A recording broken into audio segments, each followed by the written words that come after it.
Hello and welcome to our weekly Parsha with this series, the Torah of Kelm. And this week, without me trying to sneak in an Alshach, who doesn't belong really in the Torah of Kelm, this is a very Kelm-oriented shir. This week's Parsha is Vayakel, and Vayakel concerns Moshe gathering the entire Jewish people. It continues the theme, or he continues the theme of the Mishkan, the contents of the Mishkan, the furniture of the Mishkan, the clothing of the Mishkan, and critically for our shir, the people who are going to actually do the work, the craftsmen and the master craftsmen, are going to be able to turn skins and turn material into beautiful garments, or gold, silver, copper, wood, etc., into the critical and essential components of the Mishkan. As we're talking about critical people, let's talk about our people whom we normally dedicate our shir to. So, to Rafael Chai Ben Sora, he should continue in his upward trajectory. He's doing very well after quite a struggle he's had recently with his illness, and Baruch Hashem, that should continue. For who else are we going to? Oh yes, for Oria Chaim Ben Chani Yehudis, the little boy who is waiting for the lung transplant. That should come quickly, speedily, and successfully. Yecheskel Yehuda Ben Yenta, who is the friend, cousin in Israel, who's after 6 months in hospital, been released. I think it's after 2-3 weeks now, and his trajectory after 6 months and surgery should be complete, perfect, and successful. Am I missing anybody else? Oh yes, my wife, Ita Rivka Bas Sima Esther, who's recovering from 2 knee replacements. And there's Amram Ben Sora, a young man who suddenly became ill with an infection. And let's hope that our share goes towards helping to speed his recovery as well. I think that's covered all the bases. If you would like your this year to be dedicated to somebody you know who needs a refuah shlema, or somebody who's celebrating a simcha, as I am, because this is going out on Sunday, recording on Sunday, because I am shortly going to be going to, in fact, tomorrow, to the UK, hopefully to the bris of my newest grandson. So that's quite a celebration. And the door is just popped open. So here's a bit of, just to show this is not pre-recorded, but it's pre-recorded. I'm going to close the door. I'll be back in a second. I came back. There. Live. I should really have done that all again, but it's a busy day when you're about to fly. So, and lots of packing to do. So I hope you'll forgive me. Right, let's get down to the body of the shir. Here are the notes. There is, as I say, in the shir, there's something tremendously interesting. Let's look at the point we're going to focus on, which is the people who come to offer their services for the construction of the Mishkan. So you'll find this in chapter Lamed Hey, and you'll find this in verse Kaf Aleph. And it's just we're not going into deep analysis of the Hebrew. It's just the message here is a bit troubling. For Yavo called Ish Asher Nosa Libai, and every person who wanted to volunteer to be the craftsman to build the Mishkan, well, the Hebrew here says Nosa Liba, who their heart elevated them, I suppose, or lifted them up. Who their spirit elevated them, then that they wanted to take this offerings of the Jewish people, turn it into a Mishkan, take the raw material and turn it into something special. For the work of the oil made, the work of the Mishkan, and of course, which is the predecessor, of course, of the Beis Hamikdash, for the work of the furniture and the Bida Kodesh and the holy garments, which the Kohen Gadol and the Kohanim wore. Fine. Now, there's an astonishingly interesting Ramban here. Now, I'm going to read the Ramban fully in a second, but just to set the scene here, the Ramban says none of these, or maybe I'll just read the Ramban here, save us coming back to it. It says the following thing. They all come to offer their services. Who are those people who come to offer their services? So he says, and this is, to my mind, absolutely astonishing. He says, Perish, Omo Nosa Liba Mendoto. It says, lifted their heart. Their hearts were uplifted to inspire them to offer their services. And he says the following thing. So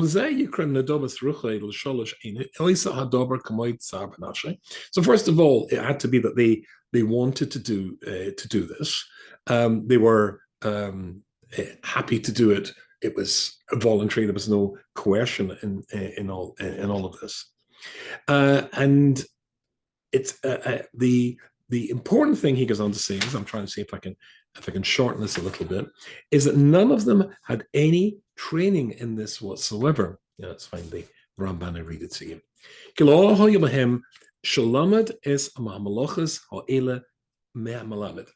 There was none of them who had trained, who were apprenticed, who were goldsmiths, silversmiths, craftsmen of all the other types that we mentioned before, to be able to do this. Why say that their heart inspired them to do it? Why not their skills? Their expertise inspired them to do it. None of them, says the Ramban, amazingly, had the abilities to do what they were volunteering to do. And certainly, as the whole recent experience of their lives as slaves in Egypt did not equip them for this. Remember, all the work that the Jews were given to do in Egypt was in order to psychologically shred them. The men were given light work to do. The women were given heavy physical work to do. It was to destroy their morale. And you're not going to have a Jew working as a goldsmith in Egypt as slaves. No, they were totally untutored, had no expertise in this whatsoever. Nobody had taught them physical dexterity. And if you think for a second, people who do manual labor, which what Jews were forced to do, remember building, construction buildings for Pharaoh in Egypt, then generally their hands are calloused and hard, and the muscles there make them thick, not for the fine work that was going to be required for many of the tasks of the Mishkan. Now, here's an incredibly interesting words of the Ramban. I mean, I can't emphasize this enough. They found in their hearts, in their natures, found in their nature, their very being, that they wanted to do this. They were proud to offer their services. And they just came and said, whatever you want us to do, I'm going to do it. Really? And what's your experience? Do you have your resume? Oh, I don't have a resume. I've never done this in my life before. And the Rambam says, I've gone on to, I've explained this prior to this. Now, this is astonishing. How about that? The most critical piece of architecture, piece of construction in the history of humanity, as far as the Torah is concerned, was given to the hands of people who were not just novices, because novices means beginners, but people who were utterly ill-equipped, unequipped to do the job. Baffling. But in this, there's going to be a very, very, I think, a very important lesson. But to get a feel of the lesson, I've got to turn to somebody called Reb Chaim Shmulevitz, his wonderful Sefer Sichos Moshe. He turns to another incident, a well-known incident, where there seems to be a volunteering of one person. But instead of a load of people wanting to volunteer, everybody else wants to not volunteer. And that's the thing, because Israel Aliyam, this is going back in time when the Jewish people were standing at the Yam Suf. Then says the Medrash, the Gemara, the tribes there was a massive outbreak of English gentlemanliness. Please, after you. No, after you. They were told to simply go into the waves, which will become dry land. And nobody wanted to do it. Please, I insist, after you. And along came Nachshon ben Aminadab, and of course, as everybody knows, he jumps into the water, and out he goes until it comes up to his nostrils, and he's about to drown, and suddenly the entire sea splits. So Reb Chaim Shmulevitz is asking an interesting question. His question is, but the very nature and the very history of the Jewish people displays a willingness to die, if necessary, for the sake of being Mekadesh Shem Shemaim, to make a Kiddush Hashem. If a Jew has to give up their life, because to keep the mitzvahs that God has told them to do what God told them to do, then historically, and even might use the word typically, Jews have been willing to do it, sometimes even to die in the most horrific ways, to make that statement, to make that commitment to God. And suddenly they all become English gentlemen, I should say British gentlemen, being a Scot, Where does that come from? Where does this reluctance come from? So Rechaim Shmulevitz says something very, very interesting. He says, I'll give you a motion. Imagine maybe at the outbreak of the First World War, the German army is advancing towards the east. They start shelling a town or a village. A mother scoops her baby up into her arms and runs away from the shelling towards a forest. She runs into the cold, dark, dank forest, runs through the forest for miles. And so she emerges as the trees start to fail. Rocks take over. She's at the foot of a mountain. She climbs over the mountain into snow-capped top of the mountain. She comes down the other side, fords a river, and then finds through wheat fields sanctuary and safety in another little Jewish town. Now, if you were to interview that baby as it's being carried and to say to the baby, assuming the baby could answer, where are you now? When she was rushing through the dark forest, or clambering over the rocks, or wading through the snow, or coming down the side of the mountain, or through the wheat fields, etc., or crossing the river, where are you now? The baby would reply, I'm in my mother's arms. I'm in my mother's arms. The degree of certainty that existed in the heart of Nachshon ben Nodov was such that when God said, go into the sea, and it will become dry land, then it was in dry land. I'm in my mother's arms. To answer his question, he says, had the commandment been to go and drown themselves to make a Kiddush Hashem, indeed the Jewish people would have done that. That's Jewishness at the extremes. But the commandment was to go in to make it not into dry land, not to die, to live, to go into a sea and live, to see it as though it's dry land. Well, there was only one who could feel it that way, and that was Nachshon ben Aminodov. He said, I've got this, as I say in America. I can do this. If God wants me to do it, I can do it. And therefore, because he's absolutely convinced that he can do it, he can do it. And he splits the sea. So let's go back to the point we raised before. Now we've got all these people, as the Ramban saying, I can do this. Really? What do you mean you can do? You've got no skill whatsoever. I mean, just think of anything like that. I'd like to rewire my house. The wiring, just do it. I can do this. Boom. Fire trucks and all that sort of stuff. So this is what, now we turn to Rabbi Yerucham and it's Das Torah, his commentary on the Chumash, on Vayakel. And he says it's the first mimer, Beit Shin Mem Chaz. And he says the following thing, called Isha Sheyit Nisa Libai, and everybody whose heart elevated him, Nasa Liba. And he quotes the Ramban, and Malamach or She'et Yamin Behem Yodel Klal, was nobody had taught them to do this. Abel Motza Bativai, She Yodelas can be found in the nature, they could do it. So he says, in this talk about Adira Olam, if you look at, I'm going to read this bit outside, I'll come jumping in a second. If you look at some people, in fact, the richest people in the world, and there was a survey I saw about 10 years ago of the 10 richest men, they were men, by the way, in the world, and they were asked various questions, and each had various answers to those questions, except in one. What made you succeed where others failed? And they all said the same thing. Determination. When I fell flat on my face, when I made mistakes, and they all made mistakes, and I was just determined to pick myself up and start over again. Determination, that is the thing that carried them forward. And that's what he says here, long before that survey.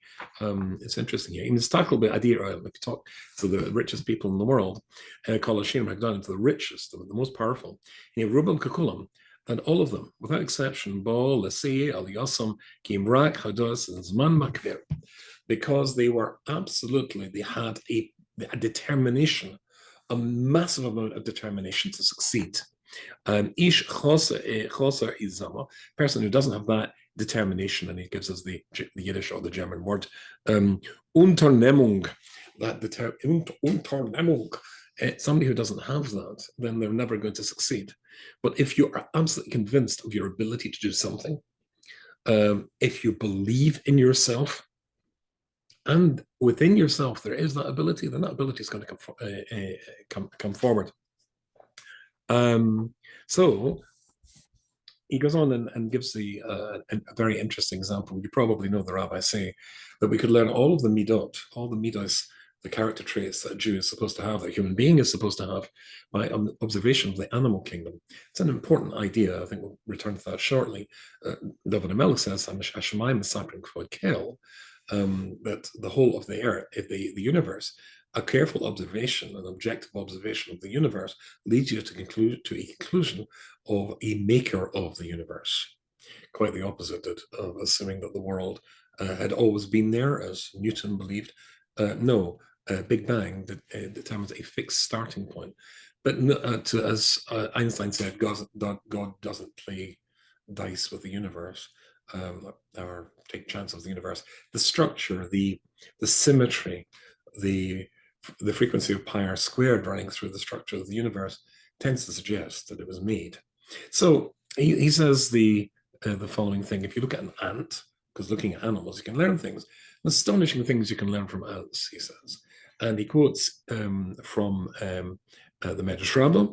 And indeed, I was just learning this recently with my morning Chavrusa, Mishli, Proverbs with the commentary of the Vilna Gaon. And he quotes the same Medrash in chapter Vav and Pasuk Vav. When the Pasuk says, Lech el talking about a lazy person, Lech el namola, go to the ant, also you lazy person, Rodar hell. And see how it works, and see how ants work. Of course, ants are extremely brilliant, astonishing creatures, so tiny, yet achieve so much. And the Medrash says an amazing thing here. I've got my little notebook, old aiding Talmud studies here, and it's got a list of all the measurements, the Talmud's measurements at the back. And there's one I would like to read to you in a second, but let's see what he says. He says the following thing with regards to an ant. An ant during its entire lifespan, which interestingly here he quotes the Medrash as saying 6 months, but the Vilna Gaon says a year. An ant lives for a year or 6 months, whatever it is, but it's certainly a short space of time. During that entire time, the ant will eat 1.5 grains of wheat. That's all of its entire intake of food over its short lifetime, 1.5 grains of food. And yet they found in a particular anthill that this anthill had no less than 300 core. 300 core, I'll tell you about cores in a second, 300 measures of various things. I'll read that. Rabban Omer, the rabbis say. So first of all, you should know that an anthill is structured in 3 levels. They make 3 identical, maybe like an apartment block, identical apartments, floor 1, floor 2, and floor 3. That's what an anthill is. They make 3 compartments, and each one is an insurance policy against attack from the top, anteaters, etc., or maybe flooding from the bottom. There's still one left in the middle, which is astonishing. I can't resist telling you. He also says that it was once observed, and this is the Medrash, by the way, that a grain, a kernel of wheat had been dropped. Of course, ants go in procession, and a whole circle of ants gathered around it and sniffed it. It wasn't there, and they left it. And they left it. In the yeshiva of Kelm, there's a famous story that somebody had, I think, if I remember rightly, it was a penny coin, a small amount of money, had been dropped on the floor, and somebody put it on the windowsill so that somebody could come and claim it. 30 years later, somebody went back to the old yeshiva to find it hadn't been touched, covered in dust, just hadn't been touched. If it's not yours, you don't take it. You can learn that from the ants as well. But their industry is the main thing. So an ant eats 1.5 grains of wheat during the course of its short lifetime. But they found how many? 300 core. Now, how much is a core? A core, so here's the little maps and little tables. A core is 1 core equals 246 liters. Metric liters. That's a vast amount. 246. And you would think, how on earth could ants, these tiny creatures, ever hope to amass all of that? But if you're determined, and if you have it within you, then indeed you will achieve this. So that's exactly what he says. So obviously you can make a Kal V'chomer. Kal V'chomer, Ben Benoshel Kal V'chomer. Because if the person was only to analyze and be familiar with his strengths, with how much you really have, how much you really are, how great you really are, and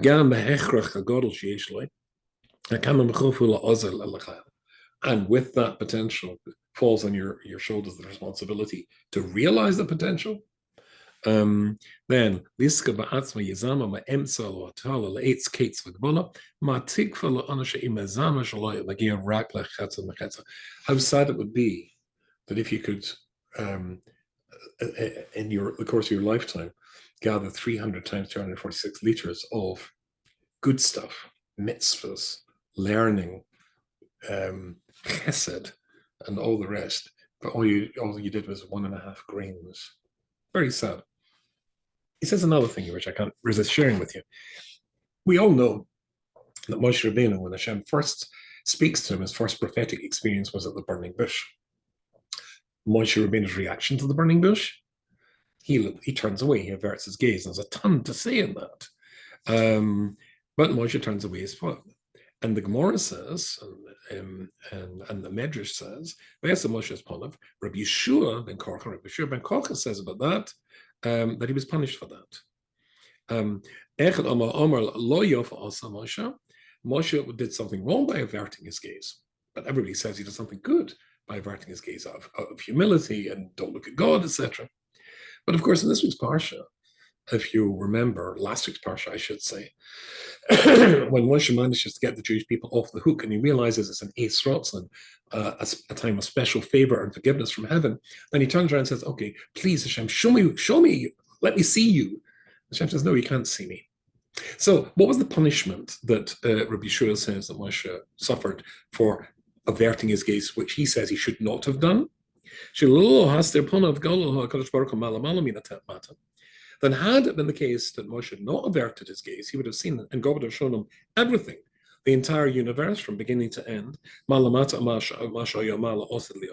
whole of future, all the past, and all of the future.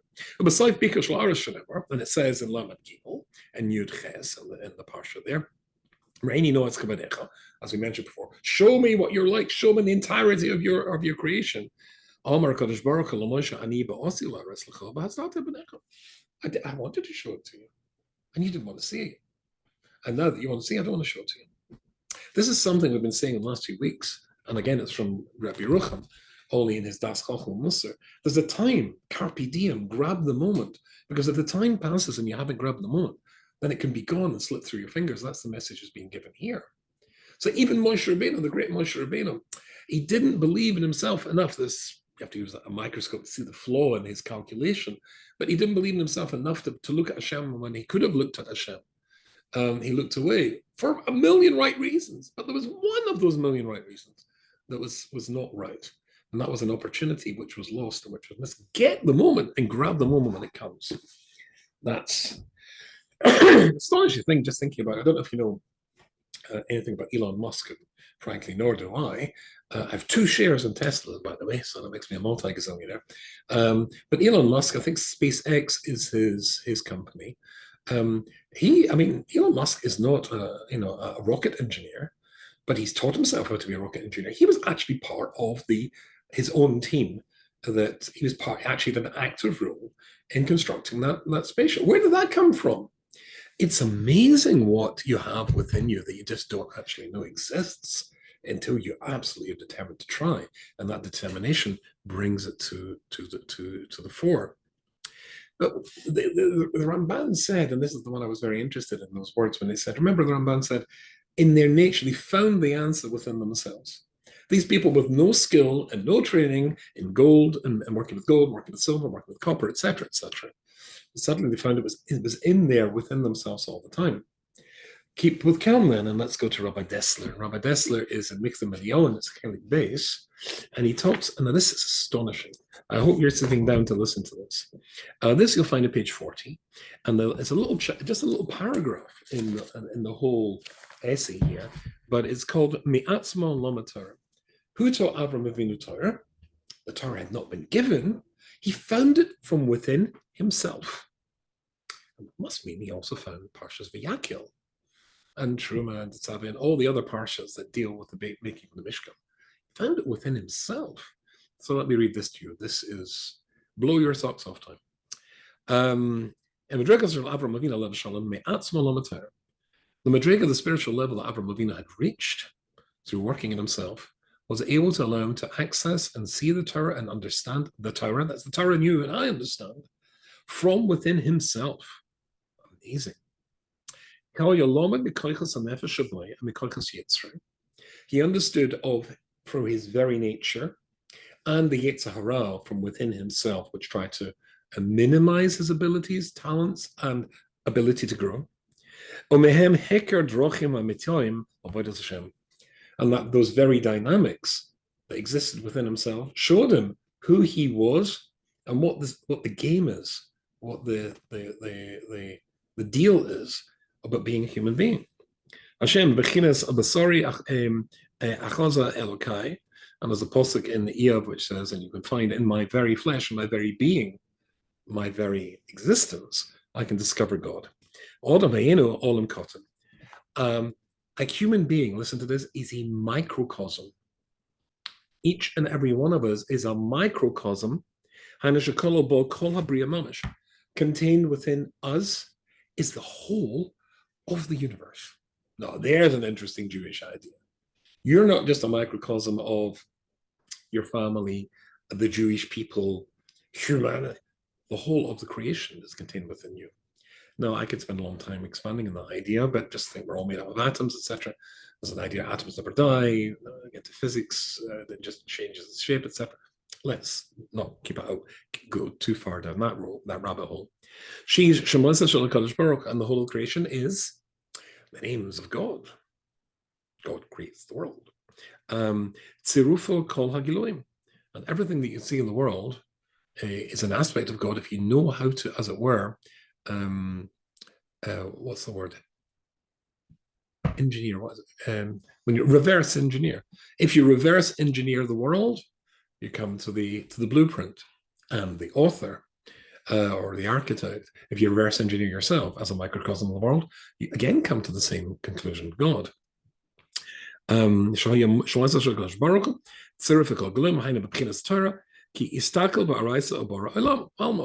God, as it says, the more famously said, God created the blueprint first.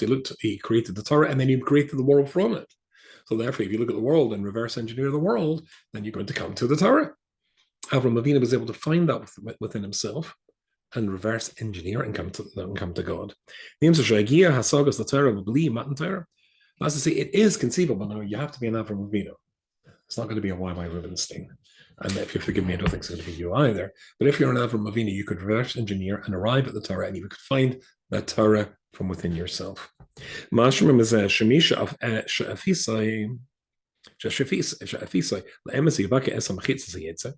somebody who wants to see the truth, is willing to fight against the negative forces within him to get rid of those negative ideas, corrupting ideas, incorrect ideas. He will find the truth from within himself. You will find the Torah in its entirety, and the minutiae of the Torah. And that's not just a Rabbi Dessler idea, as he quotes down here. This is Rabbeinu Bachya, his commentary on the Torah. Wow. Should I read on? We'll get 4 lines to do. Why not finish this? And the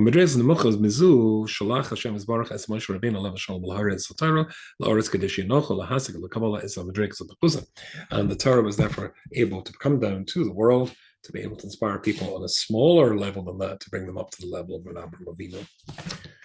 Where did they get the ability to, these people who had no training whatsoever in the structure of the design of the Mishkan,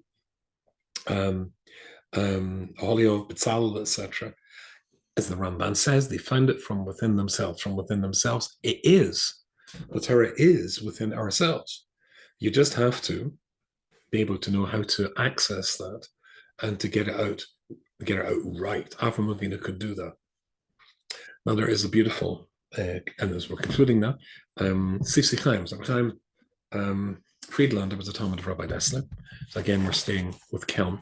And he has a very, very interesting, there's a famous story about something called Rabbi Elazar ben Dodoy. Rabbi Elazar ben Dodoy, without going into all the details, was moral bankrupt. He was amoral. He was involved in Zeus.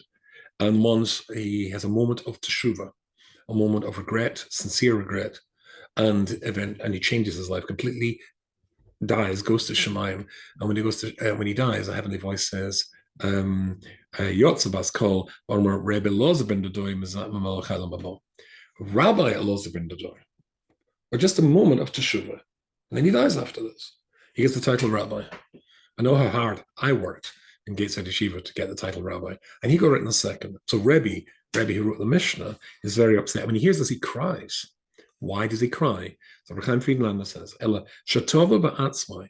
His crying is not that he's jealous of Rebbe Elazar ben Dodai and his achievement, but he regrets his lack of achievement. Rebbe wrote the Mishnah. Ella Shatova ba'atzmai hein roim ono ad kama godel kaicha shal achzod tshuva. You can see what the incredible part is somebody who changes direction. And what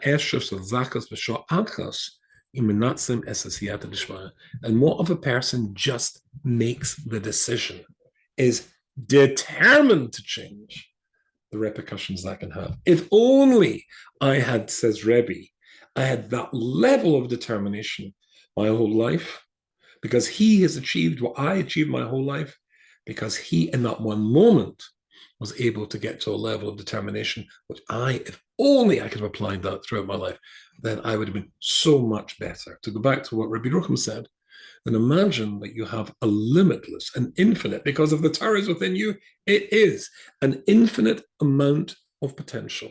It's just you have not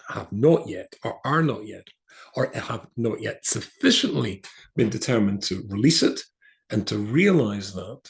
Then imagine that could have been 246.2 liters of grain that you stored up. But the grain here, of course, as we said, is Torah, mitzvahs, learning, chesed, etc. And all you come up to heaven is with 1.5 tiny seeds that you've got. That would be a disappointing arrival in heaven. And maybe the reason that we don't achieve as much as we have is because very often people have told us that we are less than ants. We have been very often in life often does this to us. People discourage us. Growing up in Glasgow, a tough place, and in my school, growing up, often my teachers, it was a non-Jewish school, often used to say that I was a waste of space. And I'm not actually arguing that was too far off the mark, but I said it wasn't interesting in doing any work. That came later in my life. But if people keep telling you, and sometimes the people who are telling you the negative stuff that discourages you and puts you off ever realizing your potential are people that are closest to you. Sometimes parents say that too, and siblings. But it's the opposite. If a person realizes you're a microcosm, if you realize that within you is the Torah, if you can realize that you really want something, that somebody with no expertise as a goldsmith, as a silversmith, in construction, or the skills that were needed for the construction and the materials and the garments and the furniture of the Mishkan can do it, then you do it. Then you really can do it. And that's a bit of an encouraging message. It's in there. And if you've not been able to get it out yet, find an encouraging voice. Somebody will take an interest in you and help shepherd you towards becoming great and doing your bit to rebuild the next Beis HaMikdash, the third and final Beis HaMikdash, which should be rebuilt, as we always say, b'mehera b'yameinu. Amen. I shall see you next week. I'll try and do this one next week's from Manchester in England. Have a wonderful week.